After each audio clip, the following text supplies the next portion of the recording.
Hoy vamos a tener una entrevista con el regidor independiente del Ayuntamiento de Hermosillo, Juan Carlos Jáuregui Ríos, que nos viene a explicar esta cuestión, otra cuestión opaca también del Ayuntamiento de Hermosillo. Ahí les recuerdo nomás, quien quiera echarse un vistazo en mis redes sociales, que acabo de anunciarles ahorita, tanto en mi Twitter como en mi Facebook, que publiqué ahí siguen como gatos boca arriba el Ayuntamiento de Hermosillo de no querer transparentar el costo, o dicen ellos en alguna entrevista, la directora del IMCA, del Instituto Municipal de Cultura, dijo que pues se trataba de patrocinios, que al ayuntamiento no le había costado nada, que hubo patrocinadores que pagaron a Cristian Nodal para que viniera aquí a las fiestas del PITIC, pero no por ello no deben de transparentar, ¿no? Es un asunto público, por más de que haya sido privados quienes financiaron eso, pues al financiar las fiestas del PITIC, un evento organizado por el Ayuntamiento de Hermosillo, pues se vuelve un tema público, y no quieren decir quiénes son los patrocinadores, en el dado caso que sí exista, ni tampoco quieren decir cuánto les costó, si es que el ayuntamiento lo contrató. Ahí acabo de publicar las solicitudes que hice por medio de transparencia, después las quejas ante el ISTAI los obliga pues a decirle, a ver, busquen en todas las dependencias, y saben que se atrevieron a redactar, a decir del Ayuntamiento de Hermosillo que no existe esa información. Redactan un acta de inexistencia de información. O sea, eso quiere decir que entonces Cristian Nodal, no sé, a lo mejor no era el que se subió ahí al escenario. Digo, hay muchas evidencias, hay videos, hay fotos, hay, bueno, muchas cosas. Entonces, oficialmente con esa acta de inexistencia de información, lo que están diciendo es que pues no, aquí no estuvo Cristian, no, nosotros no lo contratamos, o fue gratis. Bueno, no lo contratamos ni nos los patrocinaron, ¿no? Eso es lo que están diciendo. No hay información sobre el costo o el patrocinio. Entonces quiere decir que llegó Nodal y se subió ahí al pinche escenario así nomás, y no pidió permiso y se aventó un palomazo. No sé si eso es lo que nos quieran decir, ¿no? Pero bueno, se atrevieron a hacer eso. Imagínense entonces qué están ocultando. No quieren transparentar el costo o el patrocinio de Cristian Nodal. Así las cosas, así el grado de cinismo, de la opacidad. Y bueno, hay algo parecido en un programa de esto de energías limpias, donde hay un fideicomiso que resulta ser que es para apoyar al sector empresarial, cabrón, ¿no? Entonces, y además el programa aquel que se iban a beneficiar a 100 viviendas de escasos recursos, donde les iban a poner sus paneles solares y todo esto, el Ayuntamiento de Hermosillo, pues tampoco hay información. El regidor la ha pedido y nada. Bueno, pero ahorita va a estar aquí, nos va a estar hablando sobre esto. Bueno, pues Toñito Iván, qué bárbaro, qué picho pase, o sea, de veras, pero bueno, ahorita va a estar aquí Juan Carlos Jáuregui. Antes tenemos a Pedro Pablo Chirinos, ¿cómo te dijeron, Pablo? El Kalimba del análisis político. Entonces, que nos viene a hablar sobre otro tema, híjole, está cabrón, electorales, crimen, ¿qué? El crimen organizado por fuera del plan B, el famoso plan B de las reformas estas electorales. Pero bueno, venga, Pablo, buenas tardes. Buenas tardes, gracias, Aarón, buenas tardes, un saludo para ti, al auditorio, a todos los que se dan el tiempo de escucharnos. Pues es un gusto venir y a la vez lamentar esta situación un poco, de una coyuntura que, bueno, a mí me tocó colaborar con el presidente de aquel partido. Este fin de semana hay una balacera en la carretera Jalapa-Veracruz, cerca del aeropuerto de Veracruz. Ultimaron a una familia completa junto con 2 menores de edad. Ya la versión es que el jefe de la familia pues se dedicaba a dos cuestiones. Era fue candidato del partido político Fuerza por México. Bueno, que intentaba ser un partido político. Bueno, sí lo era, ¿no? Sí, sí lo pero era no en aquel mantuvo el momento. registro. Allá sí. no, a diferencia no, allá sí lo mantuvo en lo local, perdón. Ah, ok. Era candidato de Fuerza por México y a la vez se le relacionaba como jefe de la plaza del crimen organizado, ¿sí? de la delincuencia organizada, Espinal, Veracruz. Espinal. ¿Su pueblo es? Pues es un pueblo, sí, es un pueblo pequeño. O... No, es un pueblo pequeño, okay. Donde ha habido muchas disputas en esa región. Incluso hace muchos años me tocó conocer de una impugnación de ese mismo municipio porque solo tiene 5 casillas. Entonces llegan los malandros el día de la jornada y se roban 3 casillas. Ay, claro. Con eso, en un precedente anterior se anuló la elección. A mí me tocó conocer la siguiente y otra vez, casualmente, volvieron a robarse 3 casillas con tal de anularla, pero esta vez sostuvimos los resultados con base en otras pruebas y evidencias que hubo y ese criterio se confirmó por la sala regional. Esa misma banda es la del hermano de este candidato, porque cual están ofreciendo una recompensa de $1 millón, pero sí es lamentable ahí, y el diputado federal Rubén Moreira subió un video con el interior de este vehículo y con los recién finados miembros de la familia, menores de edad, que se ven tan crudos, sí. Y bueno, es una situación... ¿Quién fue? ¿Rogelio o Humberto Moreira? Humberto Moreira. Pero también, ¿no? No, perdón, el otro, Rubén Moreira. Rubén Moreira, el coordinador. Rogelio, creo que se llamaba el hijo, ¿no? También que mataron de uno de los hijos de Rubén, ¿no? de Humberto creo que era. Pero sí es una situación lamentable que lleva al punto de... A ver, con la reciente coyuntura de la discusión de la reforma electoral... Sí. En dónde es que estamos y por qué hay esta vinculación lejana, distante o más bien constante de candidatos con el tema de la delincuencia organizada. Ya estamos viendo que esto se vuelve ordinario en las discusiones y en los señalamientos de las campañas electorales entre candidatos, estas acusaciones mutuas de tú eres de la delincuencia, tú esto, tú el otro, y al final no pasa de ahí. Lamentablemente no vemos que haya una reacción de parte de los legisladores o del gobierno para evitar la incidencia de los grupos de la delincuencia organizada en las elecciones. ¿Cómo? Operando el día de la jornada con movilización, inyectando dinero, recursos de procedencia ilícita para comprar el voto, para comprar credenciales de elector, para recompensar esas voluntades que someten, coaccionar el voto, claro, y restar esa libertad que debe haber en los procesos electorales. Y para esto pues me voy a referir a un caso en lo inmediato, que fue el asunto de la elección de gobernador en Tamaulipas, un estado también fronterizo con estas características de siempre confrontación de grupos de la delincuencia, y en este caso la elección se vio involucrada en ese mismo tema.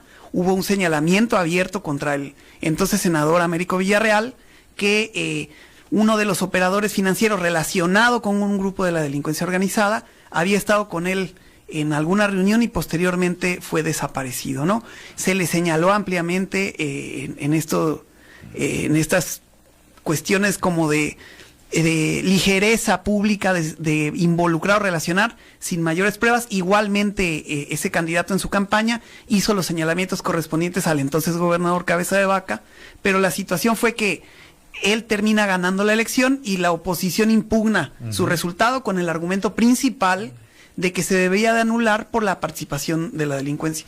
Y esto ya nos lleva un poquito... Esto fue el Tamaulipas, dice, Tamaulipas, ¿no? Con Villarreal, a finales del año pasado, ¿sí? Antes de que tomara él la gobernatura, que se vio esta situación bastante atípica en la que tenía licencia como senador y regresa 3 o 4 días antes de tomar el cargo como gobernador, debido a que no se sabe, es algo que genera demasiadas suspicacias. A ver, ¿cómo?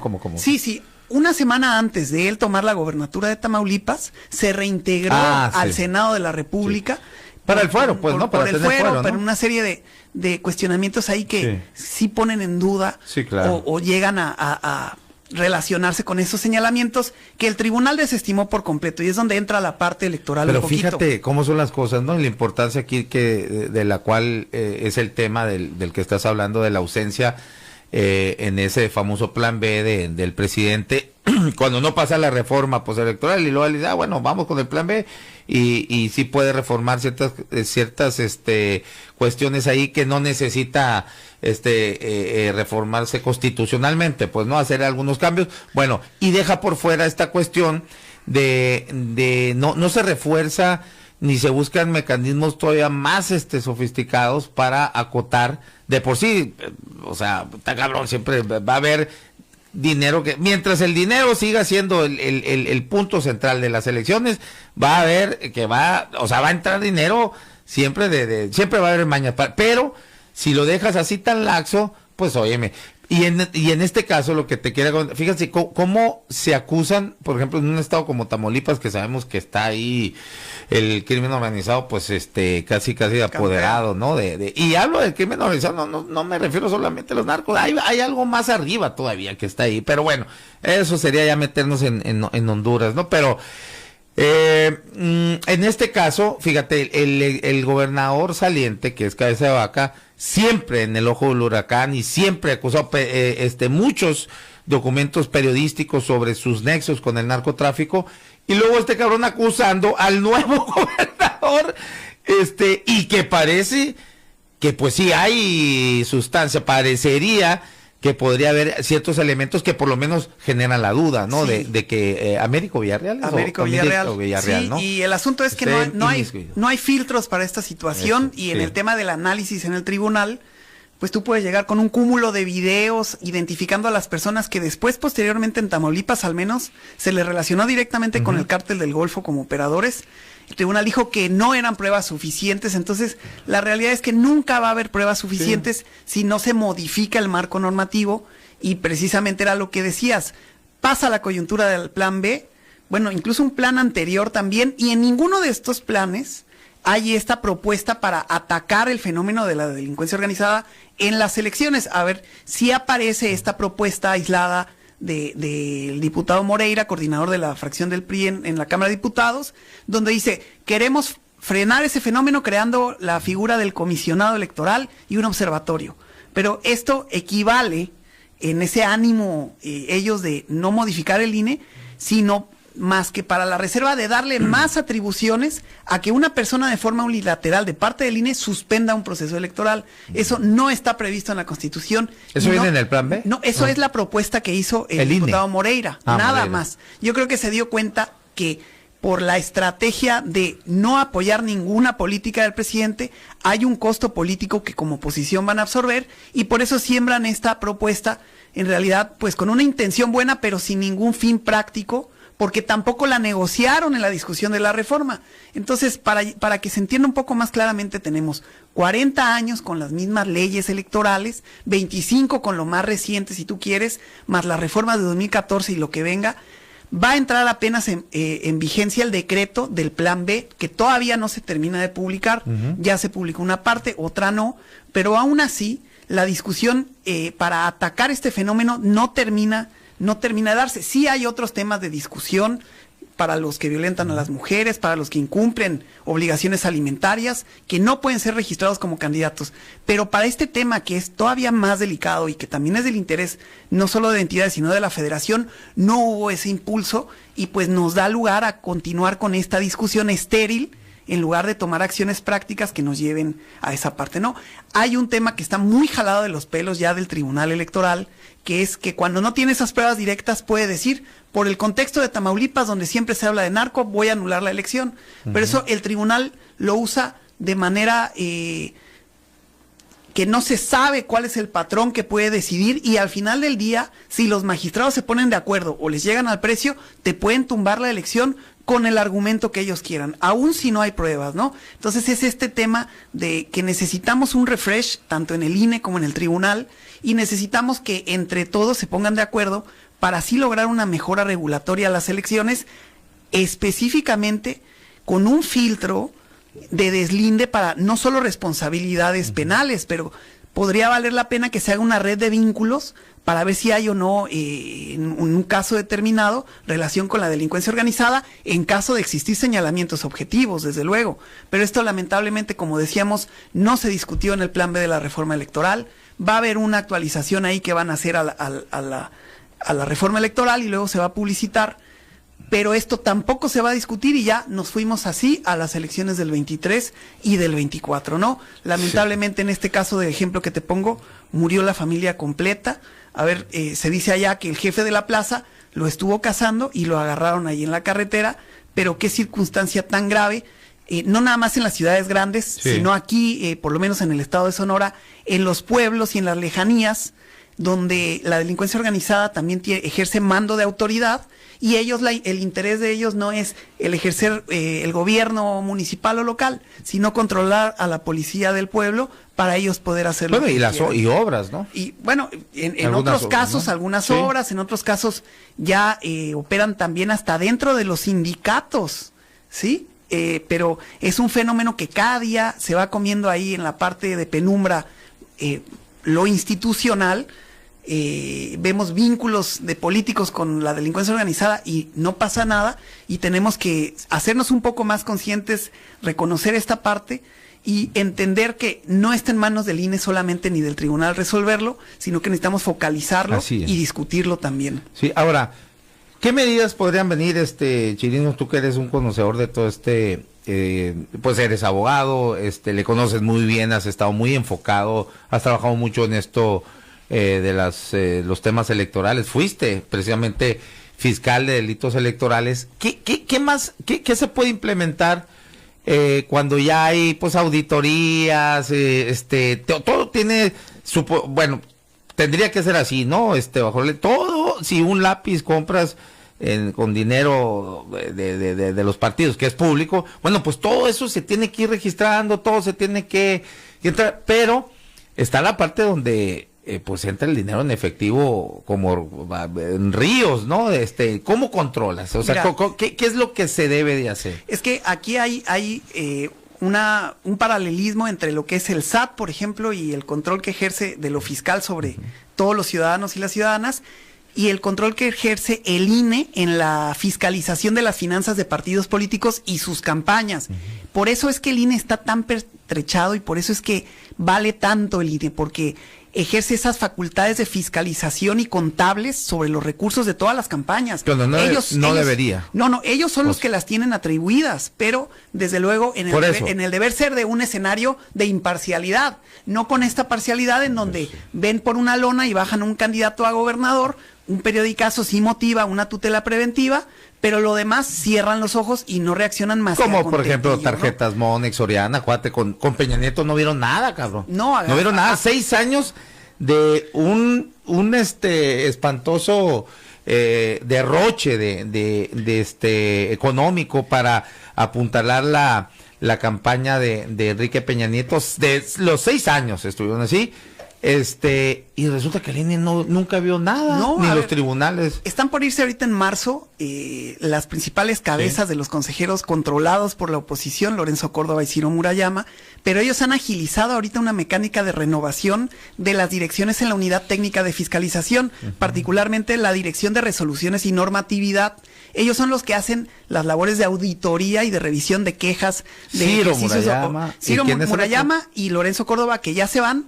Pero antes quieren dejar sembrada gente dentro del Instituto Nacional Electoral en la parte que fiscaliza, ¿no? Esta semana precisamente se hacen los nombramientos, estamos enterados ahí del tema porque hay gente que tiene procedimientos de responsabilidad ante el órgano interno de control que está como finalista ya nominado, ¿no? Entonces, si lo vemos esto dentro de la autoridad, ¿qué podemos esperar de esa misma autoridad al validar candidaturas? Por ejemplo, o sea, a ver, si los mismos que están dentro forman parte ahí de estructuras de corrupción, ¿cómo vamos a esperar que ellos pongan a candidatos debidamente? Bueno, yo creo que podría haber un par de filtros que se podrían hacer, sobre todo la parte financiera, sí, que hiciera una revisión profunda, revelando el secreto bancario, por lo menos en una autoridad de carácter jurisdiccional que validara la viabilidad de la candidatura, porque resulta en lo que tú decías de los partidos políticos, a la hora de comprobar sus recursos, consiguen todo muy barato y hacen que todo rinda. O sea, son unos magos, no solo los partidos, sino también el INE, que les palomea todas las cuentas, ¿no? Creo que esos controles ya están muy viciados, se tienen que actualizar para que haya menos incidencia de estos capitales que no son fiscalizables y que definitivamente se usan para cosas que no deben de ser, ¿no? A ver, tú traías cuando eras el fiscal de delitos electorales acá en el estado, traías un asunto, recuerdo, que se hizo su escándalo, después me parece que lo controlaron, pero era con las cuotas del PAN, sí, de los militantes. O sea, es que todo está relacionado. Digo, cuando se habla de dinero, no solamente tiene que ser dinero del crimen organizado, del narco, no. Hay muchos dinero sucio que proviene, como por ejemplo de los mismos partidos, de los mismos militantes quitar. A ver, ¿cómo sí, era eso? Mira, de 2009 en adelante hubo una mecánica en la que retenían una parte del sueldo de trabajadores de instituciones municipales, secretarías de despacho. Aunque no fueran militantes del PAN. Aunque no fueran militantes del PAN, a los empleados se les retenía. Hasta 2014 esto no estaba prohibido en las leyes, pero en la reforma del 14 se prohibió específicamente recibir a los partidos políticos aportaciones de entidades gubernamentales, de cualquier naturaleza. Específicamente está prohibido en la ley, no solo en la Ley General de Partidos, sino también en la de delitos electorales. Hubo una investigación de la Contraloría que descubrió que se manejaron retenciones millones de la Contraloría del Estado ya en tiempos de Pavlovich. En la transición de Pavlovich hace esta investigación y la turnan a la Fiscalía ya armada, en donde decían, desde 2013 en adelante encontramos todos estos cheques. Bueno, lo que nosotros como Fiscalía correspondió solamente fue a partir de la entrada en vigor de esos tipos penales, y encontramos que se habían recibido directamente por un partido político cheques del gobierno del Estado, ¿sí? Esta situación está ahí en papel, ya estaba consumada, no se armó como se pretendió señalar, y sí había una vigencia que prohibió esto, y tanto así que todo fue confirmado por jueces federales en amparos que se intentaron. El trabajo de la Fiscalía se sostuvo porque hubo una ilegalidad ahí. Quien pretendió desacreditar la investigación, bueno, que entienda que esa investigación la hizo primero la Contraloría del Estado y que a partir de eso nosotros vimos que esto está prohibido y esto no se puede seguir haciendo. O sea, no sabemos al día de hoy si haya de verdad esa concientización de las autoridades de que esto no se debe de hacer porque es delito electoral. ¿Y a dónde fue a parar esa lana? ¿A las campañas? Pues se recibió 2009 eran tiempos de campaña, ¿no? No sabemos, no llegamos hasta esa parte. Lo que sí es que se recibió en las cuentas del Partido Acción Nacional. Okay. Y lo que la ley sanciona era el recibir esas aportaciones. Entonces, el aportar estaba mal, el recibirlas también, pues hubo ahí el ejercicio de la acción pero el penal. 2009 iban llegando, entonces probablemente estaban haciendo la vaquita para el 12. Pues, o no sé, o repartírselo, no sé, entre ellos. Era, ¿quién era el presidente de Valencia Durazo? Era, sí, ¿no? Juan Valencia. El famoso comprador de los terrenos del Cantinero, ¿te acuerdas, no? Mira, el tema ahí, que es algo que no se manejó, es que este mecanismo se implementó en todas las nóminas del gobierno del Estado, ¿sí? Si anteriormente no fue ilegal, bueno, eso es una cuestión aparte, pero por lo menos en lo que nosotros conocimos y lo que se nos hizo de información que llegó a través de la Contraloría, estaba acreditada esa parte. Lo demás es una madeja ahí que, a ver, yo no sé si vale la pena retomar. Pero era ilegal en ese momento porque me dices que no, la reforma del 2014. Hasta 2014, okay. Sí. Entonces yo nada más quiero que se dimensione cuántos millones de pesos fueron, en cuántas nóminas hay en todas las secretarías del gobierno del Estado. No sé, fue un mecanismo que se aprovechó de esa manera. Hay una sanción, por ejemplo, similar en el Estado de México para Delfina Gómez por esa misma situación, sí. Ese mismo mecanismo. Por los maestros, nada más que allá lo sancionó el INE. ¿Sí? Acá, cuando era presidenta de Texcoco, ¿no? Sí, allá hubo esa sanción, ese mecanismo. No sé en qué paró allá, hubo también injerencia del INE en esa parte. Aquí fue el tema penal el que se judicializó y sentó un precedente porque en ningún estado del país se había sancionado esta parte como delito electoral.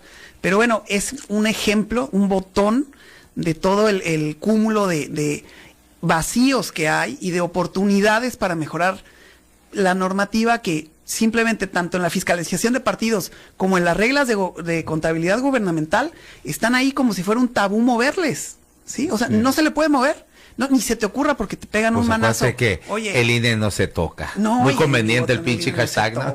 O sea, una vergüenza lo de... Oye, lo han manoseado miles. ¿Cuántas reformas le han hecho? No, la gente no conoce realmente qué es lo que pasa en el Consejo General. A lo mejor el INE es una institución muy grande que tiene áreas que valen mucho la pena, pero los que están arriba y los que se arreglan con los partidos son los actuales consejeros que se tienen que salir. Defender al INE de verdad es un despropósito que habla de esa lejanía de la ciudadanía, con la política. ¿Por qué? Por muchas razones. Sí. Pero esto no valida el trabajo del INE ni los errores que han sido públicos, ¿sí? Urge que se vayan, en marzo salen estos consejeros, el proceso de renovación comienza ahorita en febrero, se retoma en Cámara de Diputados, y bueno, vamos a ponerle atención a esto que viene, porque ya se está calentando el escenario. Hoy justamente acaban de sancionar la Comisión de Quejas y Denuncias del INE, con tutela preventiva, un comunicado del presidente de Morena donde pide que los gobernadores se abstengan de brindar apoyo a las corcholatas del presidente. Bueno, todo les hace daño a los del INE, pues, o sea, ¿cómo la gente va a hacer política? Pues ya no quieren que se haga política en ningún rincón y menos de manera pública y transparente. Para ellos está bien el cochupo, está bien la triquiñuela, está bien la opacidad, pero bueno, entiendo que tengan un mandato, ellos lo están tratando de cumplir de cierta manera, cumplirán con su mandato, se van a ir y las elecciones van a seguir siendo democráticas, ¿no? Esperamos esta renovación pronto y vamos a ver quiénes llegan, porque te he de decir, Aaron, que los que llegaron en los recientes nombramientos ya con una legislatura morenista, pues incluso se han manifestado más contra el partido político Morena que a favor del mismo, ¿no? Se dice, no, lo quieren controlar, pues ni siquiera los que metieron lo controlaron. Entonces es una situación que hay que observar muy de cerca. Muy bien, pues pues ahí está. Lamentable, ¿no? Que no se esté viendo como prioridad, que no se estén tratando de reforzar esa entrada de dinero sucio y sobre todo el crimen organizado que llega porque llegan a las elecciones, ¿no? Entonces, híjole, pues si esas son las reformas a profundidad, pues híjole, sí, no quiero imaginar cuando sean de maquillaje. No, pues es que pero estamos atascados, sí, ¿no? Sí. Estamos atascados, ni modo. Bueno, vamos a seguir pues ahí vigilando este tema y da para mucho más, ¿no? Hay que estar más al pendiente de esto, pero bueno, y para eso tenemos al experto acá en este tipo de temas. Gracias, Pedro Pablo Chirinos, nos vemos la próxima semana por acá. Con todo gusto. Gracias, bueno, vamos a una pausa comercial y regresamos en 3 minutos. Ya está listo acá en cabina el regidor independiente del Ayuntamiento de Hermosillo, Juan Carlos Jáuregui, que nos trae otro tema más de opacidad del Hermosillo el gobierno municipal, Toñito Bombiván. Ahora resulta que hay un fideicomiso para ayudar al sector empresarial, un municipio, fíjate, además el tercer municipio, creo, más endeudado de todo el país, y mira nomás con qué me sale. Bueno, vamos a una pausa comercial y regresamos en 3 minutos, no le cambie.